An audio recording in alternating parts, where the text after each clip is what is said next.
ফ্যাসিবাদ নির্মূলে সুষ্ঠু ও গ্রহণযোগ্য নির্বাচন দরকার বলে জানিয়েছেন জামায়াতের আমির শফিকুর রহমান। দুপুরে রাজধানীর এক হোটেলে নিবন্ধন পরবর্তী রাজনীতি নিয়ে সংবাদ সম্মেলনে তিনি কথা বলেন। নির্বাচন কমিশন বিশেষ কাউকে সুবিধা না বলেও আশা করেন জামায়াতে আমির সবার সঙ্গে মর্যাদাপূর্ণ সম্পর্ক করতে চান উল্লেখ করে তিনি বলেন, রাজনীতি সমাজ সার্বভৌমত্বে কেউ হস্তক্ষেপের চিন্তা করলে তা মেনে নেওয়া হবে না।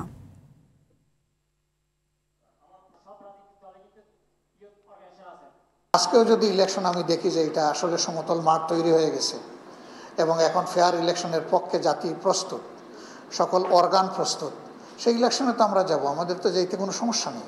এটা ডিসেম্বর দিয়ে কোনো কথা না, কিন্তু এই বিষয়গুলো পরিষ্কার না করে ডিসেম্বরে এপ্রিলে হলেও তো কোনো লাভ হবে না।